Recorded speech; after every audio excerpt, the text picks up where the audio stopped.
Happy Friday, everybody. It is July 10th, and we've been doing these market updates for the last couple of months. Stein, Realty Executives here. Hope everybody's doing well. Stein, Realty Executives in the Villages. And just want to let you know there is a lot of activity that's going on right now. I've got some new news. I've got some updates on what's happening in the Florida market. The village market has been pretty consistent over the last couple of weeks, where we've seen just about the same amount of properties that have come on the market. So as the number of properties that are coming off the market, meaning anything that's an expired listing, meaning they're taking it off the market or it didn't sell, versus the properties that are going under contract. So steady stream of properties coming in, healthy number, and healthy number of properties that are going under contract. Pretty much in June, just to give you an update on June, the June numbers were pretty low on closings. And I'm going to show you some numbers that will indicate that in a minute for the state of Florida. But we saw the same thing in the Villages and Central Florida, where June was a low month, not terribly surprising because of all the properties that went under contract in April, May. Was pretty much almost record lows for the last 10 years due to the COVID virus, of course. So I'm going to share something with you that I think will be very revealing and tell you exactly what's going on, in the real estate market right now. So if we're looking at, there's a couple things I want you to see here. Hopefully you can see this pretty well.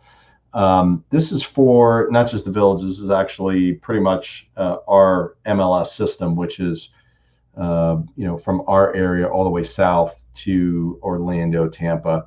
But it gives you an idea of what's happening in our state. This is a good part of the state, probably about 35% of the volume in Florida, real estate volume. If we look at this, we look at the active number of listings, meaning the properties that are coming on the market. June of this year, really actually low for the state of Florida. Village is a little bit different. But you're looking at a big difference between now versus last year. June of last year, we saw 49,000, almost 50,000 properties come on the market.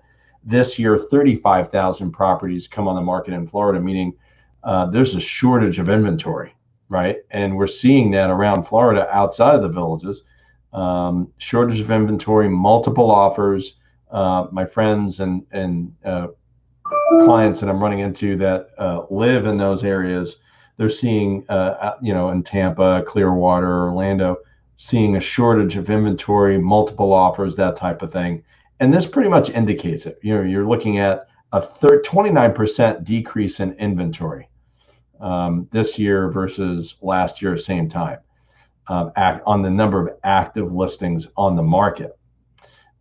New listings that are coming on the market, right, just on the market or have come on the market last month in June, we're seeing a 5% decrease. So not terrible, right? Like a little bit less properties coming on the market in June.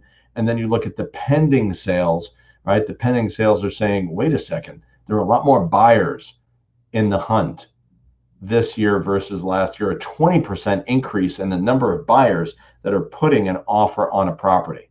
So we're seeing some, we actually saw something recently from Suzy Orman recently, said, okay, this is a terrible time to buy, don't buy.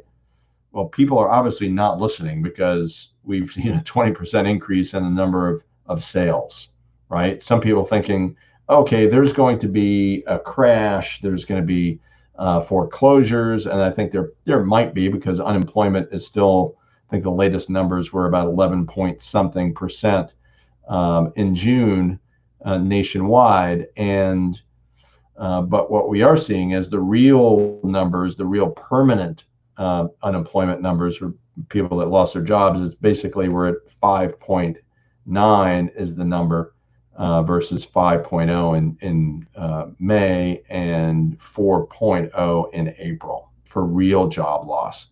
So a slight increase in unemployment might have an effect. Of course, there's been forbearance. Forbearances have been granted, meaning that foreclosures are that can't be done at this time, and maybe that'll pick up in the next couple of months, maybe, or maybe later on this year to next year, but it's not the same as what we saw in 8, 9, and 10 for sure. Listings sold, meaning closings, right, of listings that has a little bit slightly down in June. Like I said before, not terribly surprising. Less closings in the month of June. ADOM, which is active days on market, meaning that houses are selling a little bit quicker, slightly quicker, 1 day quicker versus last year. Definitely a brisker market. And of course, May to June, houses not staying on the market as long. Actually have gone up from 52 to 56 days. So slight uptick there. We'll keep an eye out on that. More days on market, but I'm not seeing a major difference here that really would say, okay, well, wow, that's something to really watch out for. Pretty healthy market is what I'm seeing. Sales volume 4.8 billion, slight uptick there. Obviously, big uptick from May to June, big time uptick, 52%. Not surprising. A lot of people are not looking in May, and of course, when you're looking at the houses under contract, looking at pending sales, that number of 24,000 versus 20,000, big difference there. Total sales volume, average sales price going up tremendously, 305,000, 8% uptick from last year. And months of inventory, which is basically how much inventory, if nothing gets sold, or if no new inventory came on the marketplace and at the same rate that they're selling right now, that indicates months of inventory. Okay. So if nothing new came on the market and at this rate of properties getting sold, it would take 2.6 months at the current rate for all the properties to be gone off the market. We'd have no properties for sale if nothing new came on the market, and we had the same amount of homes that were selling at that rate, at the current rate, 2.6 months supply of homes, compared to 4.1 in May, and of course 3.2 last year. So everything that I'm seeing here, basically what all this means when we kind of break it down and say, okay, what does all this mean? A lot of numbers, a little bit confusing. I'm getting reports of this or that. The market, it tells me the market is really hot, really hot. So 2.6 months supply of homes is an indication of hot. Anything less than 4 or 5 months is an indication of a hot market. There are certain markets around the country, and I'm privy to this because I work with a lot of people around the country that are 1.5 months supply of homes or less, and that's ridiculously hot, almost impossible to buy a home. Here, it's a nice balance, right? Like 2.6 is, there's enough inventory to be had. People can buy and people can sell. It's a healthy, brisk market. Inventory being okay, number of sales being okay, have actually gone up. Average sales price going up. So sellers should be happy, and buyers should be happy because interest rates are ridiculously low. And getting word that maybe the interest rates could go lower. So any questions about this? If you ever have questions about what's going on in the marketplace, if you need help in our area finding a property or selling a property, or I can connect you with some great agents in my own company. 352-572-3796, 352-572-3796.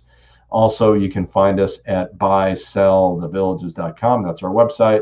Or buymidflhomes.com. Buymidflhomes.com is the Ocala site.